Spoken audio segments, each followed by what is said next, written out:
Ce jour-là, on pensait juste faire un contrôle de routine. Mais en quelques minutes, notre vie a basculé. À cause de mon SOPK, on surveillait souvent mon col. Et là, le gynécologue s'arrête. Il regarde l'écran.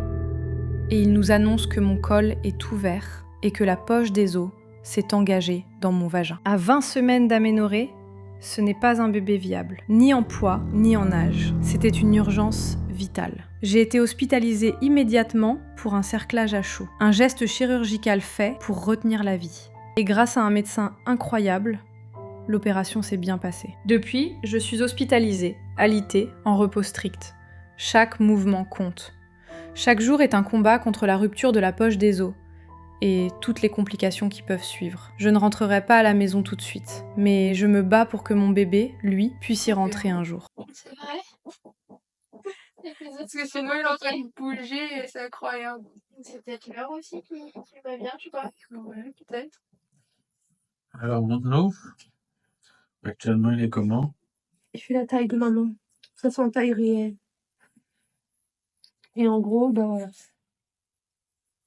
Il fait la taille de ta main, de ton bébé au ventre.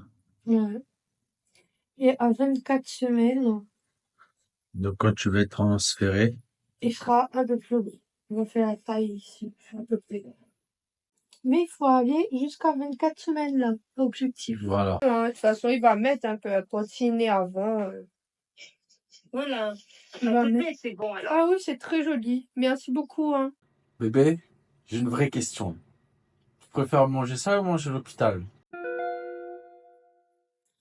Ça va. Ça va, Ça aide bien pour le transit. Ah non, on va très très bien manger. Hein. ça va y aller demain alors. Il le faut, non? Ouais.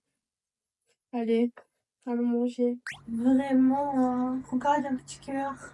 Ça. Oh oui, it's so cute. Voilà pour qui je me bats. Ce petit être. Attends, on voit mieux là. Ce petit être. Ok? Il est déjà beau en noir et blanc. Il sera magnifique. Le bébé miracle. C'est une fois que ça rappe et ça rappe pas. Ok. Tu peux me prendre Bon. mon ovule, s'il te plaît? Le rituel du soir, mode les gants. Yes. Ton ovule. C'est dans le frigo. Hop, La on va traire La la vache. vache pour boire du lait. Et d'ailleurs, faut pas que je suce un peu des tétons pour stimuler Non, un pas peu. tout de suite ça. Allez, on te laisse faire ton affaire. Oui, merci, un peu d'intimité. Vous avez entendu seuil de viabilité? C'est le moment où un bébé peut commencer à survivre hors du ventre de sa maman, avec de l'aide médicale bien sûr. En France, c'est autour de 24 semaines de grossesse, soit 6 mois. Avant ça, les chances de survie sont très très faibles. Mais dans certains pays, comme les États-Unis ou le Japon, on tente parfois dès 22 semaines.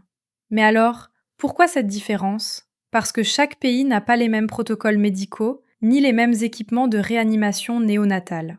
Certains pays disposent de services spécialisés ultra avancés, capables de tenter l'impossible très tôt. D'autres privilégient un cadre strict pour éviter les souffrances ou les séquelles trop graves. Au final, le seuil change, mais l'objectif est toujours le même, donner les meilleures chances au bébé sans lui faire de mal. Chaque jour passé dans le ventre fait une énorme différence. C'est pour ça qu'on se bat jour après jour. Voilà, on retourne à l'épisode. Nous vous invitons à laisser un message avec vos coordonnées et l'objet de votre appel. L'un de nos Dès le matin comme ça?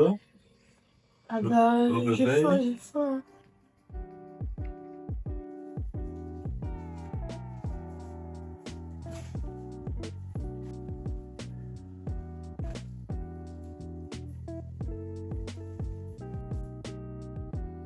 Nouvelle journée.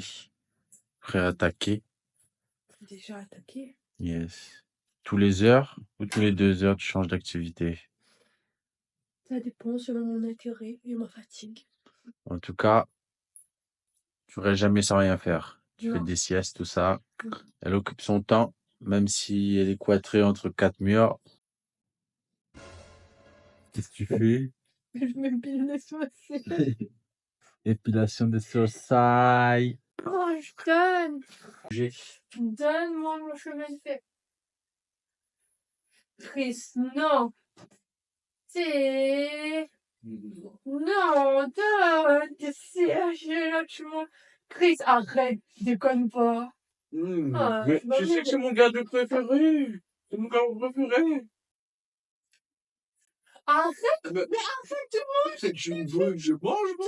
ça. Et non, je vais te dire là-bas, c'est pas ça, c'est... Chris, non. Almost there, Tu lui tonsilles, madame? almost there.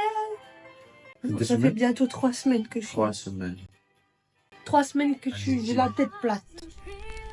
Que j'ai plus de curly hair. Milan.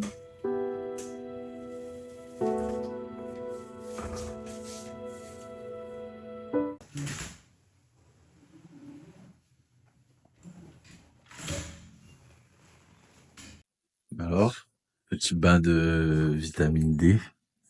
Ouais. Je préfère être dans ma chambre. Première sortie depuis un mois. Sortie. Sur les murs de l'hôpital. Je fais sa petite salade. Je veux gagner de la force. Que j'ai vu mon fils. Du coup, je mange de la salade parce qu'il a dit qu'il est trop gros. Ça fait maintenant 1 mois que je suis hospitalisée, 1 mois sans savoir combien de temps j'allais rester ici, ni quand je reverrai vraiment ma maison. Et honnêtement, le reste à charge commençait à devenir énorme. Alors j'ai pris une décision, changer de chambre, passer d'une chambre seule à une chambre duo.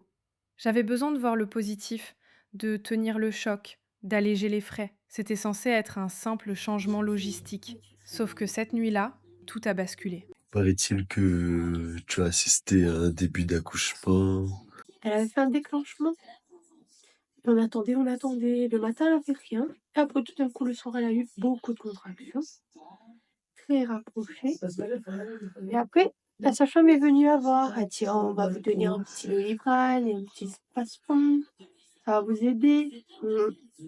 Elle s'est mise assise sur le pot de Julie pour prendre son Doliprane et son spasfon. Après, ça fait de l'eau partout dans la chambre. Et là, alerte de niveau max. Alerte, je sonne avec mon petit bip bip. Et finalement, j'étais obligée d'aller dans le couloir pour aller chercher la sage-femme. Ça t'a pas trop stressé? Non, j'étais pas stressée. Du tout. T'as pas eu de contraction avec bébé, tout ça, toi, de ton côté, Non. par rapport à la situation? Et du coup, après, elle est partie et elle a accouché 1h30 après. Voilà. Bien joué.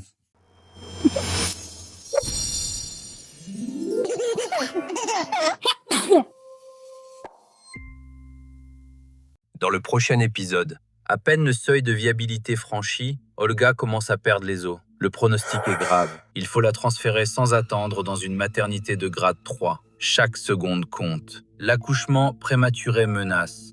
Ne ratez pas le prochain épisode.